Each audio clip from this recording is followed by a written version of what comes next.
我在百年老店御膳房守着挂炉烤了20年鸭子，少东家却突然翻脸踹我走，要自己单干。他还说我的手艺跟不上时代，如今食客都爱预制烤鸭，甚至命令我带着所谓祖传秘制酱料配方，今月就卷铺盖走人。可他不知道，我才是这家百年老店真正的招牌。当年他爹把店交给柳如烟经营，只是因为我懒得管。现在我走了，自然要收回了配方的授权。没有了秘制酱料的御膳房，他卖的预制烤鸭和超市50块一只的冷冻鸭再无分别。林有为，走的时候注意点卫生，别把店门口的地也弄脏了。还有你那挂炉，又占地方又不卫生，今天都给我清出去。少东家，我有事要问你。怎么，你还想提什么意见？这挂炉里的火讲究的是文武火交替，才能锁住鸭肉的汁水。这鸭子从选胚到烤制有72道工序，环环相扣。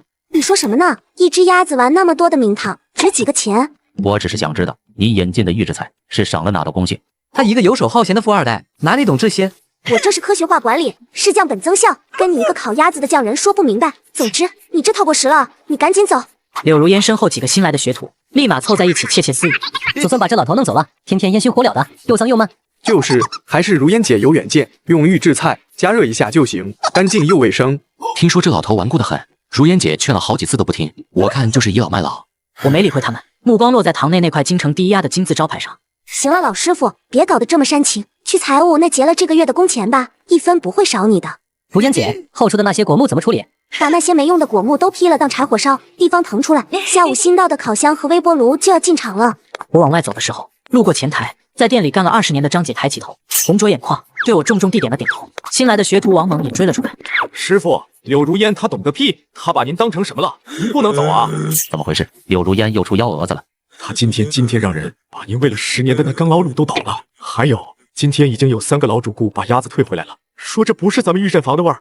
那赶紧给客人解释啊！你在这哭啥？柳如烟骂人家是来找茬的，差点跟人打起来。师傅，你走了，我怕这店也快该倒闭。王猛，人各有志，好好干。说完，我揣着那份烂在心里的酱料配方，头也不回地离开了御膳房，回到藏在胡同深处的小院。我打开一个尘封多年的木箱，恭敬地请出了一块金丝楠木的牌匾。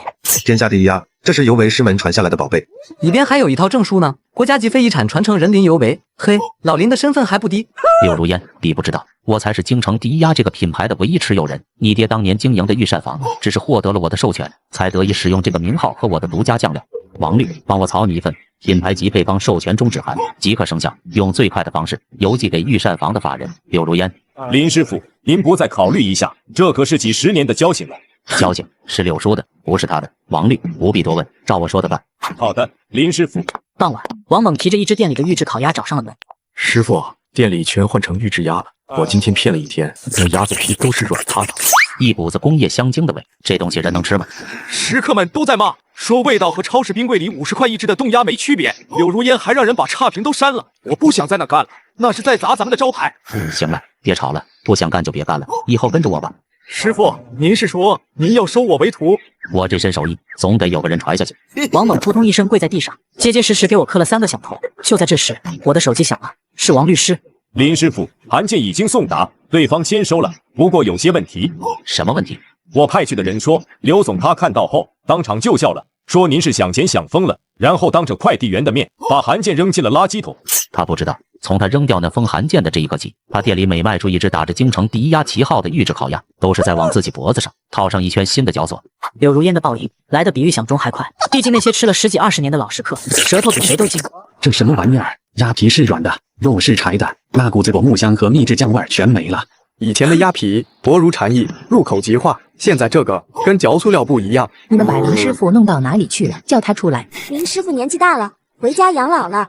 可食客们不买账，美食点评网站上御膳房的评分从雷打不动的4.9分，断崖式下跌到了2.1分，差评区被愤怒的食客们彻底封锁。我吃了30年的御膳房，今天算是吃到头了，百年招牌，我看是咋了？古法传承，我看是古法骗人吧？拿预制菜糊弄鬼呢？酱料也换了，一股甜腻的工业味，恶心，退钱，必须退钱。柳如烟绝对气坏了，在这过水军刷5星好评呢。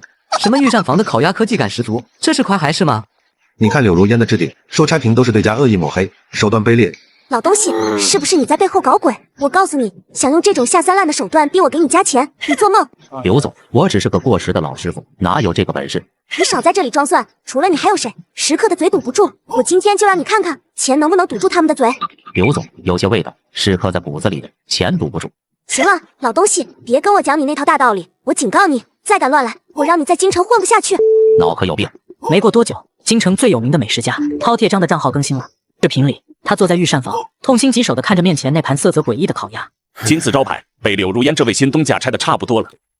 饕餮章的视频彻底引爆了舆论，播放量一夜破千万。王猛赶紧找我传递消息。师傅，柳如烟为了挽回声誉，花了100万，不知道从哪买了一张新配方，准备用这个所谓的新秘方来堵住所有人的嘴。我不能看着御膳房的百年招牌被柳如烟如此糟蹋。王猛，明天咱们也开业。我和王猛在一条不起眼的胡同里租下了一个小门脸。开业第一天，我亲自掌炉。当第一只烤鸭出炉的瞬间，那股浓郁的香味瞬间飘满了整条胡同。就是这个味儿，我从小就吃这口。自从御膳房的林师傅走了，我以为再也吃不着了呢。您就是林师傅吧？您可算自己开店了。完蛋，一传十，十传百，许多御膳房的老食客都闻讯而来，把咱们的小店都快挤爆了。谁能想到，咱们这个连招牌都看不清的小店，竟然也能排起长队？都怪御膳房太废物，大家宁愿在胡同口站着吃，都不去御膳房捧场。这天，王猛拿着手机，兴冲冲地跑来找我。师傅，您看，京城烹饪协会要举办3年1度的京城烤鸭美食大赛，这是全城最权威的比赛，冠军能得到京城鸭王的称号。咱们也去报名吧，让所有人都知道谁才是正宗。这确实是个好机会。而在新闻的下方，是御膳房铺天盖地的宣传稿。柳如烟将这次大赛视为她唯一的翻身机会，竟豪掷千金买下了所有版面的广告。有些固步自封的老店也想挑战我们御膳房，简直是笑话。我们将带着全新升级的独家秘方参赛，是要捍卫京城第一鸭的百年荣耀。什么独家秘方？是科技与狠活吧？晚上，王猛一个在御膳房后厨工作的老乡，偷偷给他递了个消息。王猛听完，脸都白了，慌里慌张地跑来找我。师傅，出大事了！我那老乡说，柳如烟买来的那个所谓改良秘方，是咱们师门一个叫乾坤的叛徒卖给他的。乾坤是那个心术不正、偷盗配方、被师傅亲手逐出师门的小师弟。师傅，那叛徒当年明明只偷了半张配方就被师爷赶出去了。柳如烟这是拿一张胡乱篡改的假秘方，要去赛场上冒充咱们的京城第一鸭。乾坤本就天资聪颖，偏生心术不正。师傅早说过他心浮气躁，少了匠人的沉稳，才迟迟不肯传他秘方。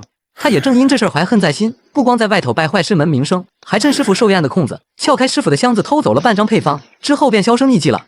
那半张本就是残方，少了最关键的几味核心配料，若是胡乱搭配着用，反倒会弄巧成拙。师傅临终前还拉着我的手，嘱咐我一定要清理门户。没想到时隔这么久，他竟和柳如烟这种人搅在了一起。第二天，柳如烟的反击就来了，各大美食板块的头条都换成了御膳房的专访，标题触目惊心：百年老店遭遇叛徒背刺，独家秘方险被窃取。引以有为的小店，就是用偷学来的那点皮毛开的山寨货，那种路边摊，连给我们御膳房提鞋都不配。一时间，舆论被彻底误导。我弟小店门口开始出现一些不三不四的人，他们不吃饭就堵在门口。哟，这就是那个偷秘方的叛徒开的店啊！吃着也不怕拉肚子，手艺不行，人品更脏。狗东西，我打死你们！别和这帮人一般见识。师傅，他们这么欺负人，我们为什么不解释？嘴上的官司没意思，让他们说去。赛场上让鸭子替我们说话。柳如烟见我没反应，更加得意。他带着那个叛徒乾坤一起上了京城收视率最高的美食访谈。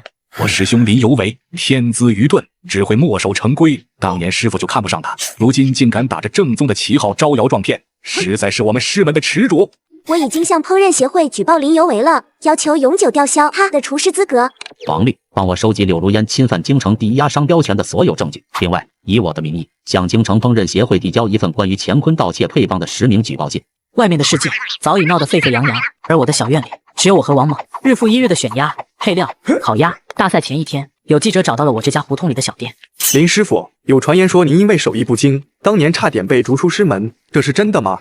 你们胡说八道些什么？烤鸭是做给人吃的，好不好？真不真？食客的嘴，评委的舌头都不会骗人。明天赛场上一切自有分晓。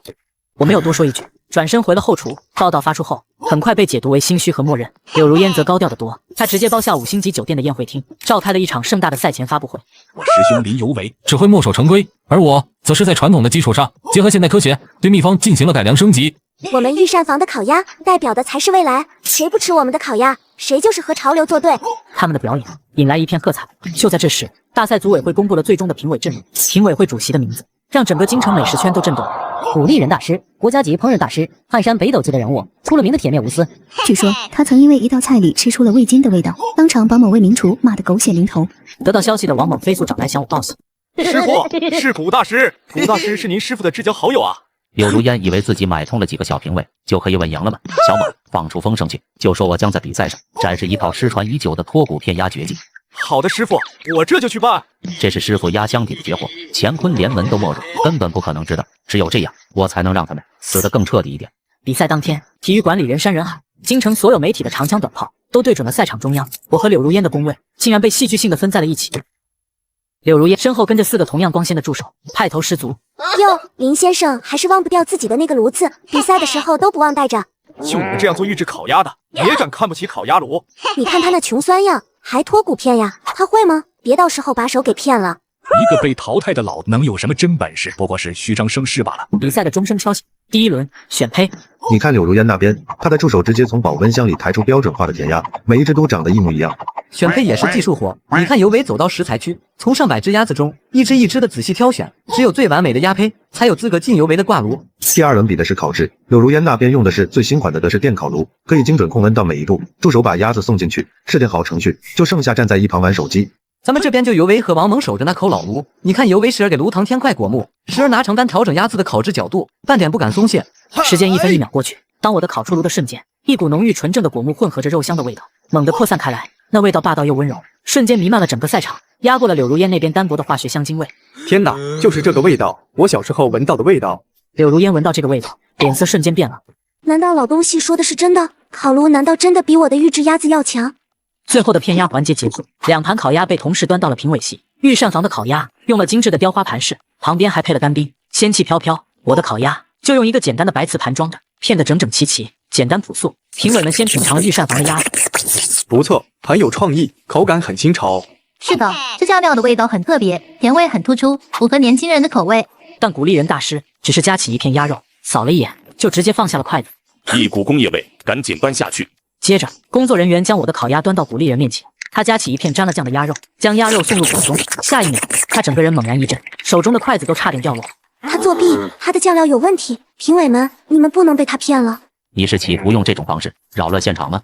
这是30年前我在我师兄的寿宴上吃过的味道，我以为这个味道已经失传，这才是真正的京城第一呀。古大师说好吃，那一定是好吃啊！京城第一呀，实至名归。你这个欺师灭祖的东西，你当年偷走半张残方，竟敢在这里招摇撞骗，你师傅的脸都被你丢尽了。不是我才是师傅的真传弟子。各位，站在你们面前的这位林尤为师傅，才是京城第一呀，真正的、唯一的国家级非物质文化遗产传承人。一瞬间，整个体育馆都炸了，所有的镜头全都对准了我。柳如烟和那个叛徒乾坤面如死灰，眼神空洞。在鼓励人大师宣布我身份的瞬间，王律师走上了台。京城第一鸭的品牌所有权持有人只有一位，那就是林尤为先生。虽然当年林尤为先生曾授权给御膳房，但在林尤为先生离开后，所有权自动收回。不可能，京城第一鸭明明是我们，那个老东西凭什么持有所有权？根据相关法律，御膳房在收到授权终止函后，仍继续使用京城第一鸭商标进行商业活动，已构成严重侵权。这是他们在此期间的销售记录，每一笔都是违法的。台下观众的议论声变成了对柳如烟的愤怒声讨。骗子，还我钱来！竟然拿假货冒充非遗传承，太无耻了！必须严惩，让他倾家荡产。乾坤看着屏幕上的证据，知道自己彻底完了。他哭喊着想要求饶，却被在场的安保人员直接拖了下去。这种小人也配待在协会？回去我就把他在烹饪协会永久除名。柳如烟彻底疯了，他从地上一跃而起，指着我，神色癫狂的嘶吼：“是你，都是你设的局！你这个老骗子，你害我，我跟你拼了！”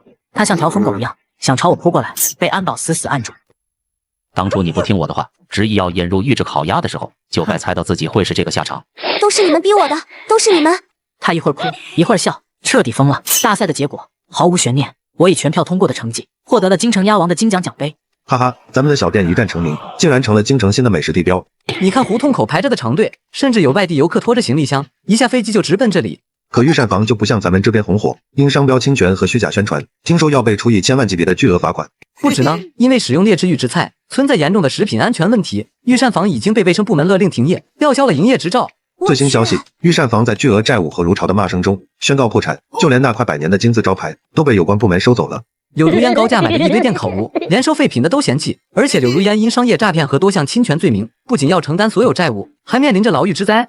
半个月后，在御膳房的原址上，一家新店开业了。我请回了那块金丝楠木的牌匾，在所有老街坊和媒体的见证下，亲手将京城第一鸭的牌子重新挂在了门上。师傅，咱们以后会越来越好吗？那必须的，等你出师，这牌子还要传给你呢。